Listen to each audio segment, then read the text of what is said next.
we look from the 12-year-old girl or sort of the gender perspective in general when planning public spaces, we get a broader perspective. And then, Angela, what you're also mentioning, you know, asking everyone what kind of space would you really want to be in, right?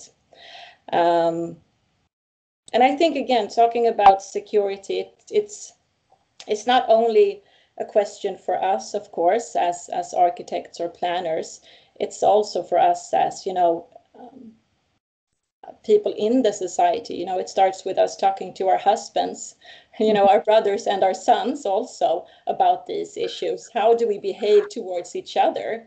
I think that's really, it really starts there. And how do we make them also listen to sort of the narrative of young girls and females, starting there. And then I think that the security issue will not be an issue, hopefully. When it comes to product design, Kirsty, I'm thinking about you. Yeah. There is physical differences. For example, my husband is a cabinet maker, and we restored a couple of boats, and I've always have had a problem gripping the machines that he's using, but he haven't. How do you think, is it necessary for maybe not female products, but products in different sizes in some way? I mean, there are, you know, when we work in transport design, we are working, you know, within quite strict guidelines, which basically ensure that you are accommodating kind of from the 5th to the 95th centile, so that you are producing universally accessible products. So in a, you know, in a practical example would be that if you have a grab handle in public transport, which is for hanging from the ceiling, then not everyone is going to be able to reach that. And so that you need to provide other grab handles at certain distances to make that environment safe. I mean, there are some really good examples in Criado Perez's book of mobile phone design, for example, that, you know, there was a trend of quite large smartphones being designed, which were just simply too big for women to use, you know, with one hand. But those things, I guess, in consumer products can be refined in iterations of design. But I think it is important that those companies are, you know, consulting, doing research and responding to, you know, customer feedback. I was also going to say, just back to the security question, we worked for Transport for London. We've worked for them quite a lot in the past. And, you know, for example, we did a project around station entrances, and you know, to see the London Underground roundel, I mean, for me personally, on a dark night, if I were walking down the street, represents to me a safe place. And that is a lot about it being well lit, about there being presence, about there being kind of, you know, wide entrances, not hidden spaces. And, you know, again, I think those design values are universal. That's about somewhere being universally accessible. And I am really interested in Jannika's, you know, kind of target market as being a 12-year-old girl, because I think if we think of a 12-year-old girl as, you know, a person, you know, walking around at dusk, then all those things fall into place. Would you like to pick the little thread that is thrown out for you, Jannika? Well, yes, well, thank you. No, but I think that we sort of all sum it up, right? It's all about being relevant in the context and the complexity of the questions that are asked in today's society, and also about how to design a well taken care of environment that actually creates flow of people, and that will sort of give us the secure context. We will never be able to build security in architecture by itself, or city planning by itself. It also needs to, of course, as we're also talking about the dialogue with the people that are going to use this context. And perhaps we didn't sort of think of the complexity in questions like that 80 years ago when we started to design, for example, Swedish society. And we can say that Sweden as a country, in comparison with perhaps Britain, was an early adapter in gender equality, for example. But the gender equality at times was designing kitchens in the scale for women, not designing cities for the 12-year-old girl and for everyone. And basically, I think that it's of interest to see also that times are changing. And as a company, you always need to adapt your product, your brand, and your entire organization in order to meet whatever demands are out there. And it will be extremely interesting to see how some companies will cope with that and how some won't, basically. Could you continue on that idea around, because in our pre-meeting we discussed a little bit about leadership within the offices. Yes, of course. Yeah, I think it's very interesting because we can start out with looking at the top listed companies of Forbes 500 list, which is basically like the American list of these are the world's now best ongoing companies. And the leadership within these companies, even if they are not all female, they sort of align with the research about leadership during the last 50 years. And it's very interesting in terms of the culture of architecture, because leadership during the last 50 years then has moved from positional power to leaders that lead via an overall purpose and a conviction, a joint cause to create change over time. And I think that it's interesting to look at this in terms of how do we today sort of present architecture, and does that model, will the old kind of leadership model still work in the future? Angela, would you like to continue? Will it work for the future, the leadership role? I think leadership has got to be more group decisions and more community. Leadership's very important. In Sweden, for example, you've got far more women leaders making decisions, and you can tell that by how well things are run. I think in leadership within our professions, I think that we have got to have more, not just visibility, we've got to have more women and aim for the 50-50 on committees and stuff. I mean, I was only the second woman president of the RIBA, and there's been one since me. But leadership really is listening to others. It's not being dominant. And I think that women are very good communicators and make very good leaders. But I think leadership on teams and everything like that, far better when you have a whole diverse team. And then you know that whatever you're leading has got many voices, and that will come out in your designs. You're picking up there one of the pre-questions that we had also about, are there differences in the approach to design architecture or design or architecture projects run primarily by women or compared to the one who primarily is run by men? What do you say? Me, Angela, yeah. Everyone can jump in after. Yeah, sure. I think that I think women will always give credit to the team, and the way men seem to have been brought up is that they will take credit, but not necessarily give credit to a team. And it's kind of a difference between male and female perception of teamwork and leadership. But I mean, my mantra is always that women and men together make the best architecture in place. And I think it's the more of the togetherness, and that it's not egos and stuff like that. It's we're trying to make the best environment for everybody, and that's teamwork. So good leadership is bringing the team with you and praising the whole team. And women do this all the time, you will note. Helena, do you want to continue? Sure. Well, I can add to that. I think there was some interesting discussions also earlier in the other panels regarding role models.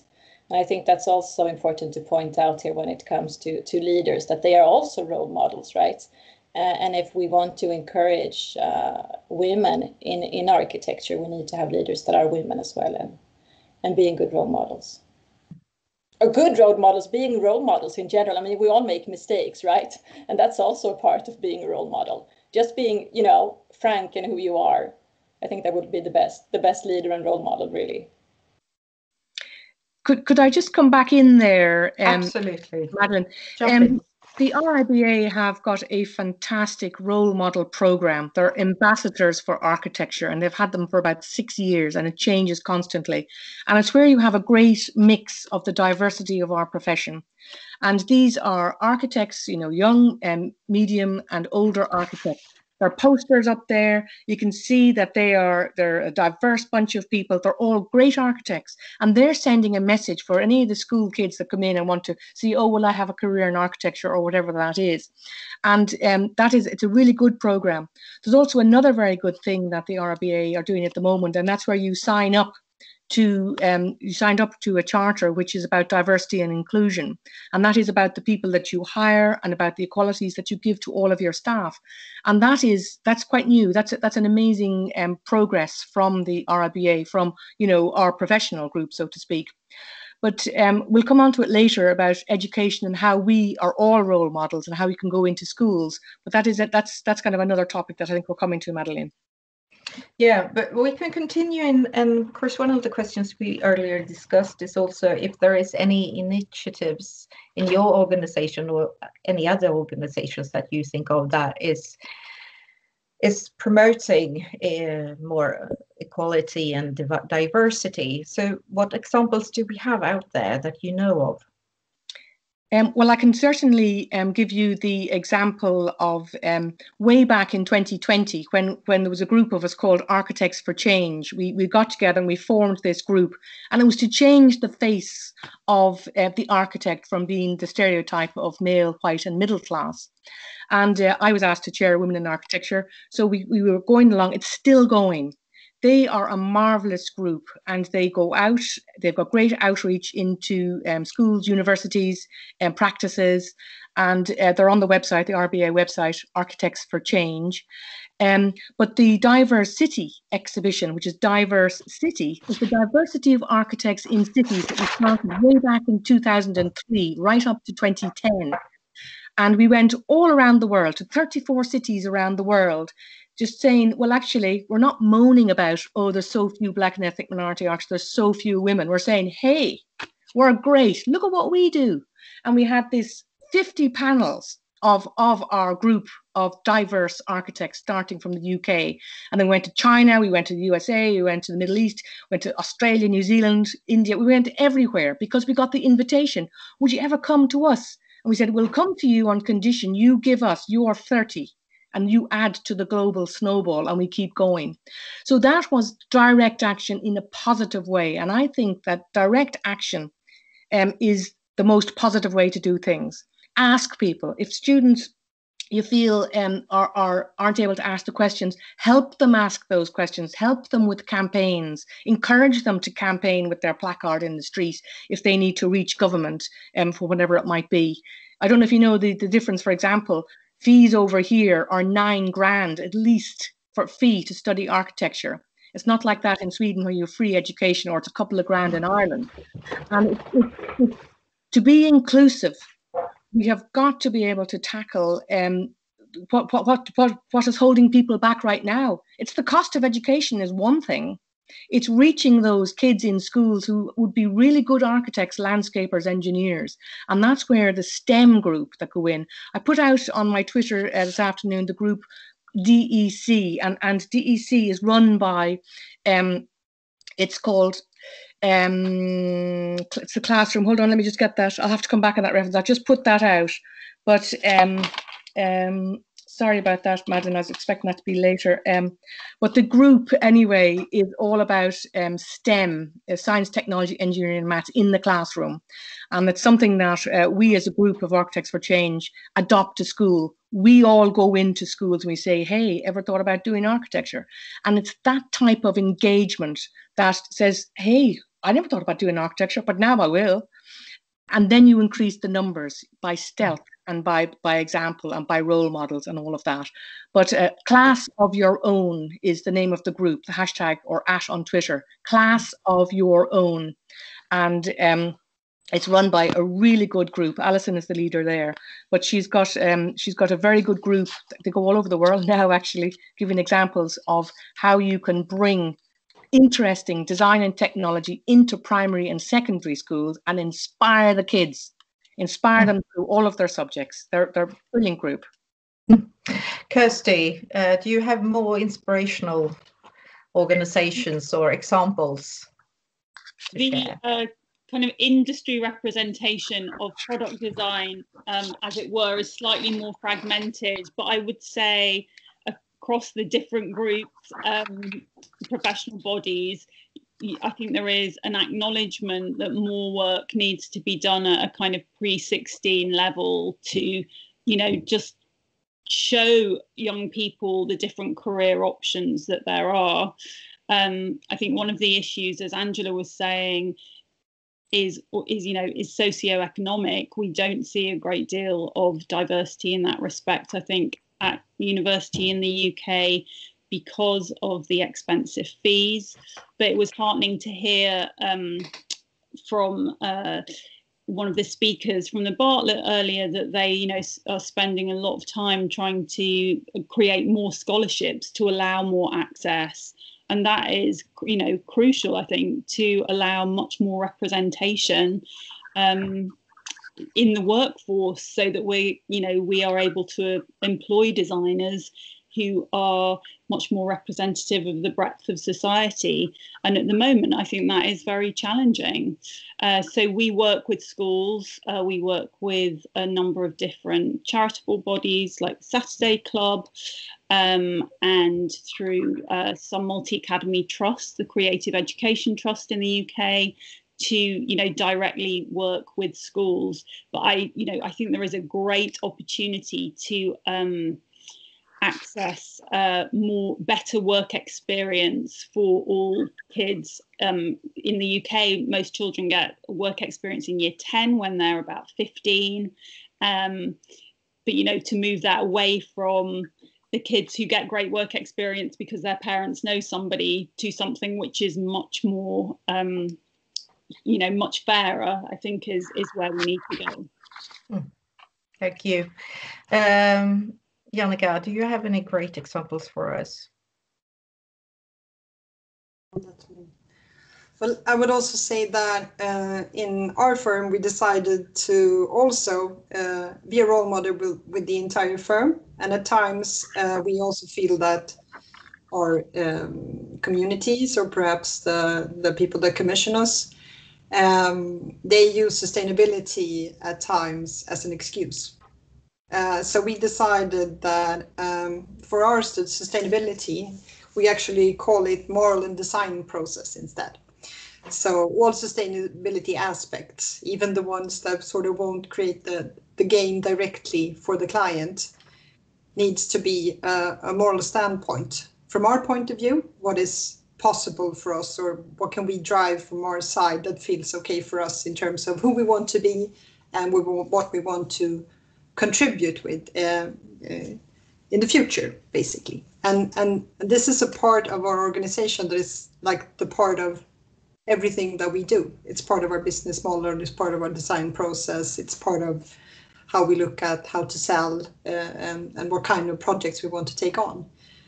And it's been a great joy to join a team that has that kind of drive and puts the moral part of sustainability on a very high level, because it also talks a bit about what kind of role architects and designers and city planners should actually take in the existing context of politics, economics, and what kind of history we want to create. because far too long in Sweden, perhaps we've been sort of riding on modernism when Sweden was world leading. And I'm not saying that architecture in Sweden didn't change. It's not like that, but it's sort of been a bit in the architect field that architects have been a bit, well, this is a design question, but you sort of haven't taken political stand. And I think that is also of importance for us to do, because we also are the experts in the field. Elena, do you want to take some Swedish examples that you know of, or global, of course? Yeah, sure. Well, I can. I work at AFRI, and we're both, an engineering and design company, and I think that also is a challenge sometimes, because the engineering world is quite male dominant, and as we've heard from figures before, in Sweden we have sort of a 50-50 balance between male and female as architects.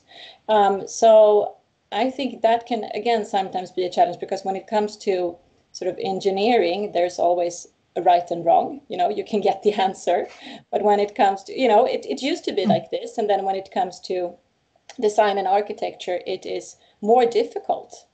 I think we've all experienced that, to sort of explain also sort of the benefits and why we should work like this or that. So that's something that we are very aware of and also work with.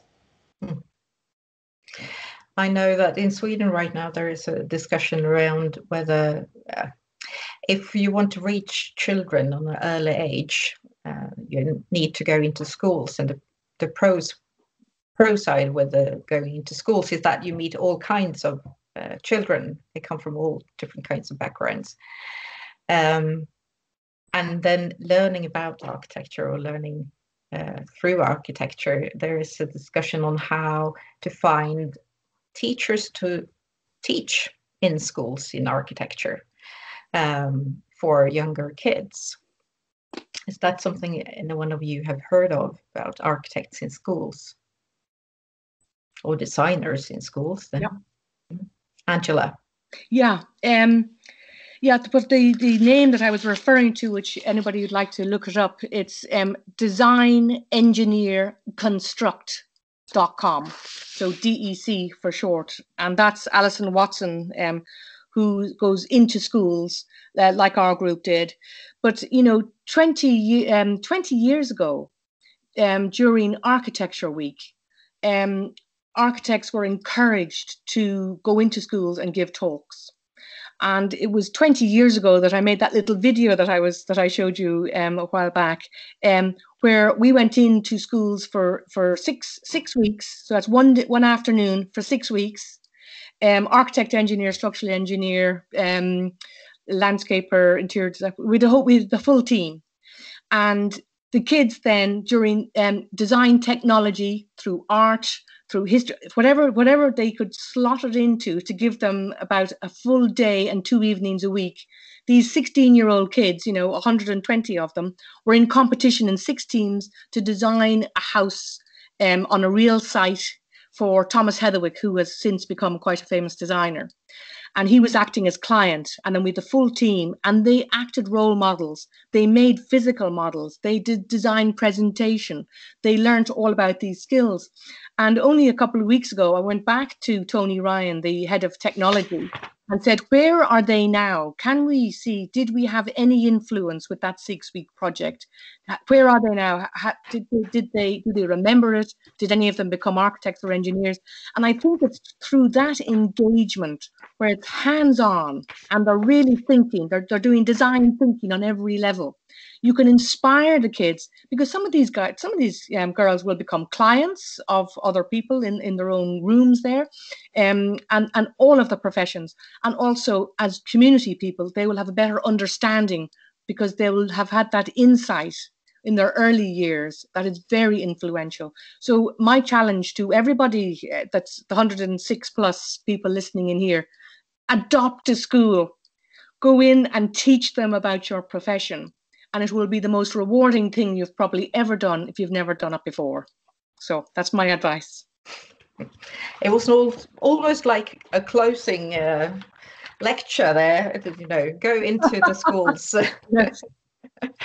But I think that you pinpoint, we all pinpoint a very crucial thing, that we need to talk about the design and the society from an early age. This is not just about gender, it's about class and making a diversity that feels like what we've talked about this whole afternoon. Before I open up for the Q&As, is there something that you feel that, we talked about that from the beginning, but we have sort of not dug into the subject clearly enough, dear panel? Is there something else that you want to lift?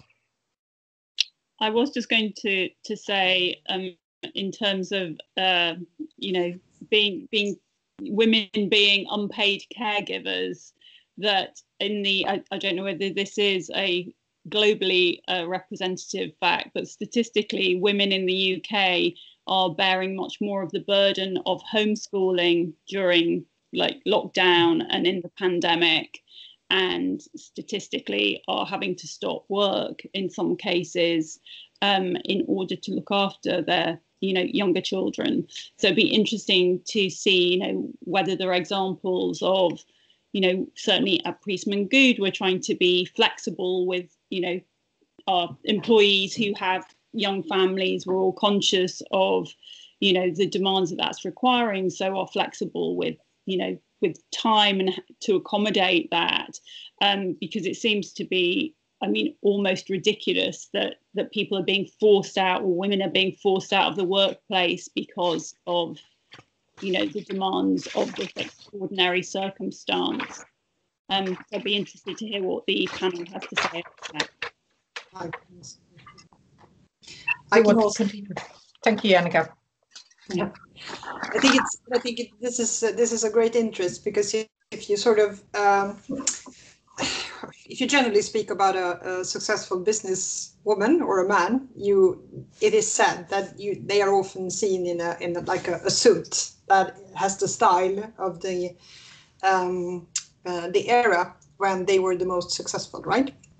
And if we look at it from the Swedish context, we see that in Sweden, architects or city planners is a very privileged and well-educated group. And during the last 15 to 20 years, a majority of the educated in the field are women. But what we do not see, and what Helena raises and what you just rose here, is that we don't see the correlation between the numbers of educated professionals and leading roles, the ones that do not staying home during the pandemics, the CEOs, the creative directors. Women in Sweden are mostly middle management. And this is very interesting, because how should we then conclude these numbers? Does women generally lack competence of these kind of roles? Or is it perhaps time to sort of update the style, the costume that the industry perhaps is accustomed to and still wears, in order to both meet equality, but also meet the context of today and tomorrow? Thank you, Helena. Would you like to continue? Yes, well, thank you, Jannike. I think that was really, really well put. And I think, as you all know, some schools here, I'm talking about sort of the pandemic that we're in now, also in homeschooling, and how that has sort of affected us. In Sweden, I don't know if we're lucky, we'll see in a few years though, but we have kids up to 13 are still at school. So it's the kids above that actually are homeschooling. So we'll see, I think, after this also the differences. I think that would be really interesting to study how has this affected women in Sweden then when the schools were open, and also compared to UK or other countries as well. That would be really interesting to follow. And also, since the pandemic has been going on for so long now, it's been more than a year, and we know that it will continue for quite a long time as well, the situation that we are in now. And that has really sort of, I think our behavior patterns, if we want them to change, they can after this. So we'll see what this brings.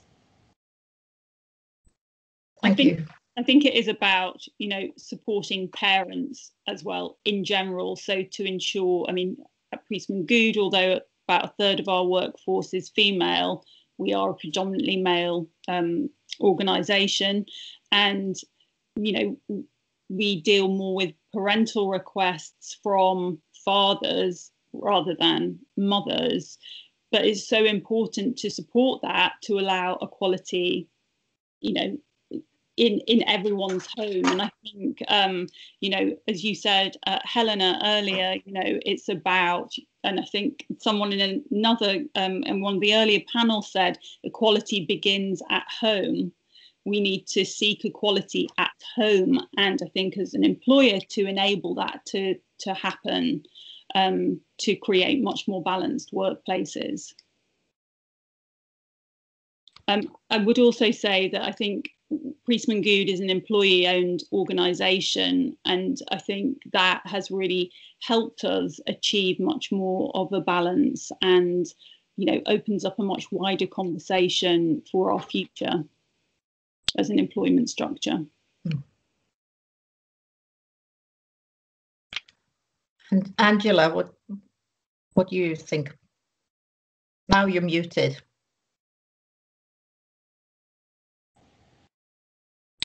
Yeah, I really agree with Kirsty there.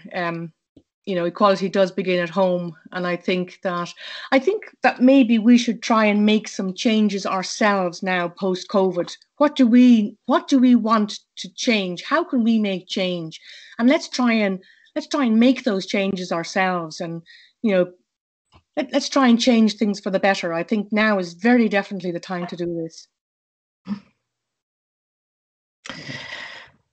So let's what? Yeah, sorry, Helena. Who is it? It's Kirsty. Kirsty, thank you. I was just going to say, there was a question in an earlier panel about what positives had the pandemic brought to you know, our future ways of working. And just kind of picking up on Angela's point, I think it has proven that flexible working is possible, that you don't always have to be present. And I think that obviously makes things much more possible, I think, for women in the workplace in senior roles. And I think in some ways, you know, this kind of, from, for example, a networking point of view, or this kind of conversation, developing more virtual networks, or being able to have, you know, much more of a platform, an international platform to discuss issues like this, is actually much easier from a work-life balance to do these things virtually, and is actually much more inclusive. So I think, you know, there are actually some real positives. You know, has been such a change, a forced change, but we can really take some things forward into the future. Thank you. Helena. Yes, I so totally agree, but I also just have to raise that I miss you. You know, this has been such an inspiring afternoon, and I'm here, you know, in my house, not alone because the kids just came in, but I want to share this with you, right? And all the women that are listening. So yeah, I agree with you, Kirsty, but still, it would be great to have, you know, chatting with you as well. Yeah. Thank you very much. It popped in a couple of questions from the audience that I would like to put to you.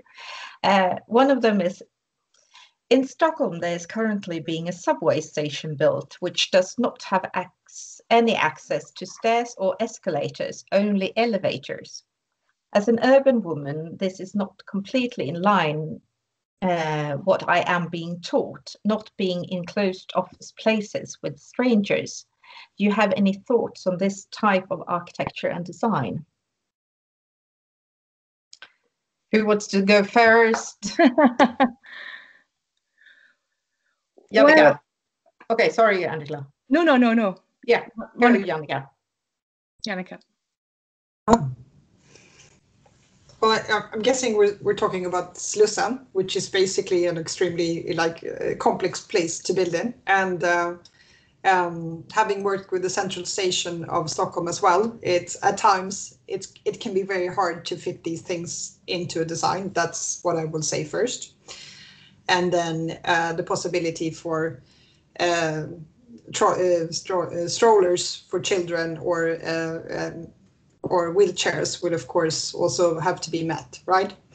But in terms of the overall design aspects, one can also wonder: is this designed as a mega structure in that old kind of suit on how to work with these kind of designs, or is it what did the process look like when we came into this design, basically? Angela. I was only going to say one of the problems that we have in the UK with quite an old underground system is that there are too many stairs and not enough lifts. But yeah, you're better. Jannica, I think, answered that question very well, and knowing Sweden and the systems. The next question that we have here is, well, actually, it's someone who's asking us, the panelist and the moderator, on role models that we've had in the history, and if we have any advice for young women in the field. So let's go around the screen then instead of the table then. Would you start, Helena? What role models did you have, and yes, any well, tips? I think someone, I mean, there were so many good things said in the other panels, and someone said that they sort of had, I don't remember the word, but sort of a mixture of many different role models, right? Different things from different persons. But one thing I can say, actually, Jannica, you know, we've met a few times, and I have to say that you've been a role model to me. I mean, you're always, when I post things, you know, on social media, you're always so positive, you know, sending stars and so on. And I really, really appreciate that. So I think you are a piece in my role model puzzle, I would say. So thank you for that. Likewise. Jannica, do you have any more role models than Helena? Well, of course I do. And I think they derive from different kinds of context. All of you, of course, who participated today. I think it's been like a lovely discussion. Then parts of my role models are also my parents. I was brought up in a context where, and of course, I'm brought up in Sweden during the 70s, but basically there was no such thing as these kind of structures when I grew up. So I was a bit shocked when I entered university and they started to exist, but it was also a strength for me not having to run into them before, because I sort of kept on like they weren't there. And that sort of also made me be able to talk about it or approach it in another way. And then, of course, I think it is also, I mean, these kind of role models are important. I mean, look at Kamala in the US. What would she do for all the women in the US? And still then it's also sad to see that we need to listen to two president candidates having a shitty debate in order for the vice presidents and the female candidate to even run, because she could never run as a female by herself. I mean, it's interesting that this is the 21st century and here we still are. But keeping up with the good role models, female and male, or whatever gender you prefer to describe yourself as, the inclusion part, of course, is always the role model. Thank you. Kirsty. Yeah, a really good question. I think I come from a family of strong working women. And so it was never, I think, even a question for me that I would not work and, you know, and have a family. You know, my mother, her sisters have all worked. So that was kind of a norm for me. And I think that's really important. I've had some great employers, both male and female, who have supported me in the past and currently at Priestman Good. You know, I've been at Priestman Good for a very long time. I've been there for 20 years and I feel really supported in that environment.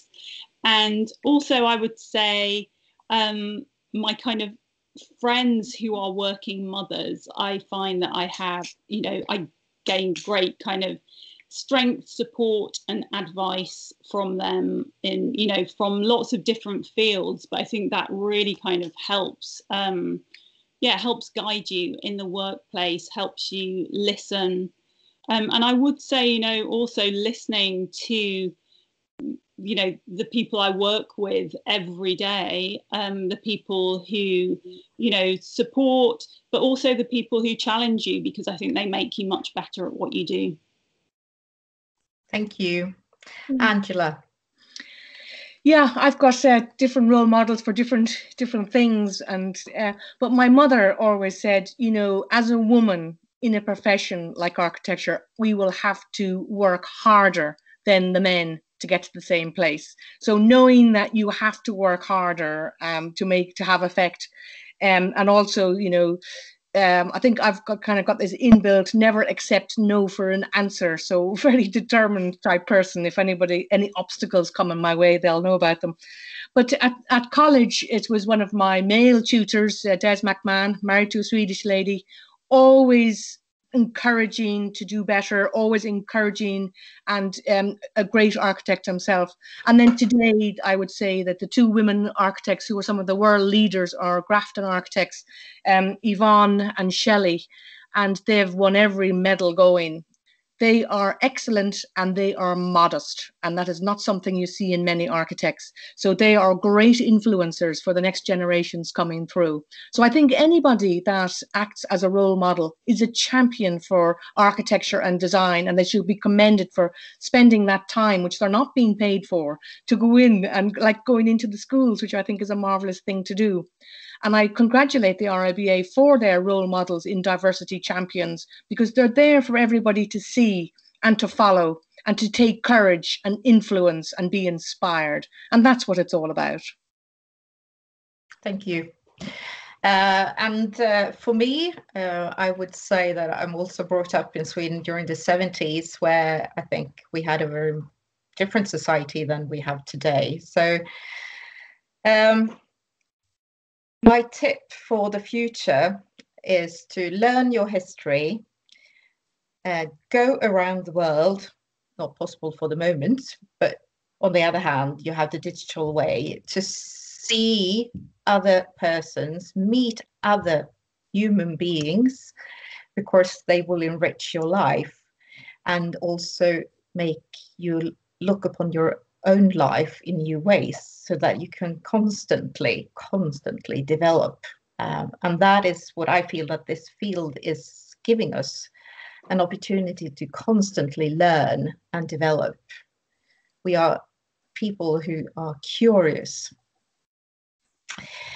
With this, I think that this panel's time has run out.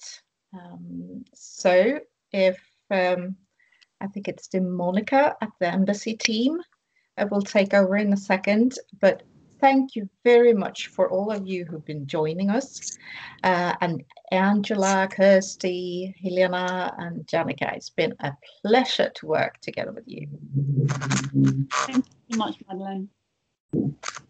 Thank you.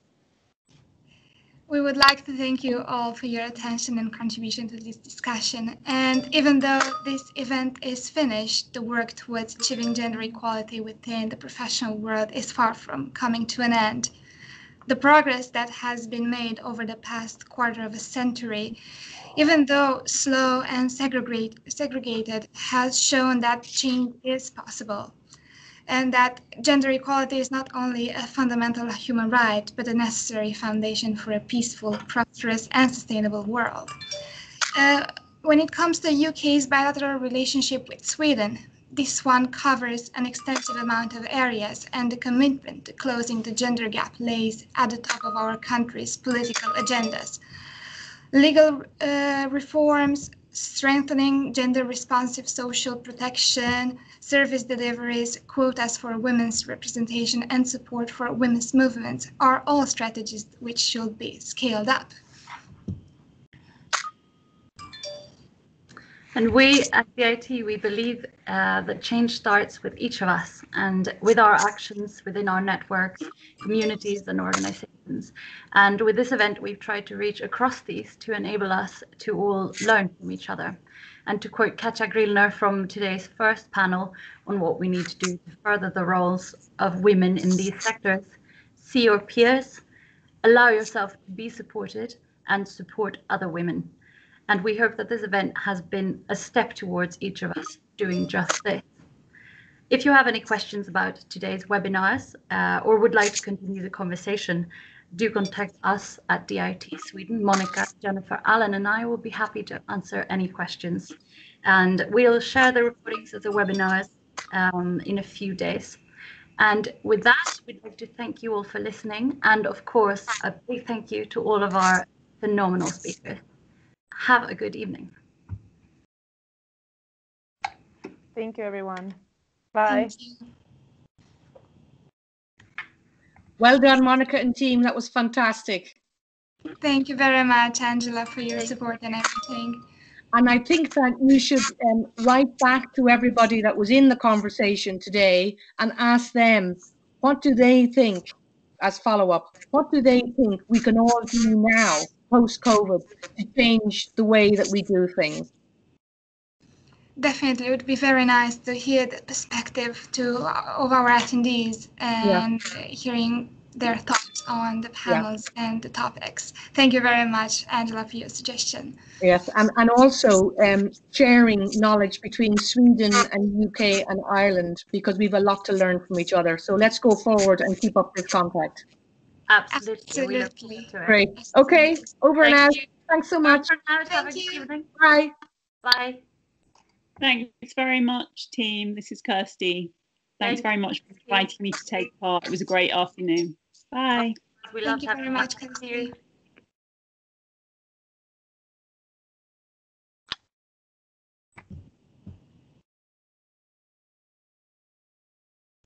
Thank you very much, says Jannica, and bye-bye. Thank you, Jannica. We'll speak to you later. Have a good evening.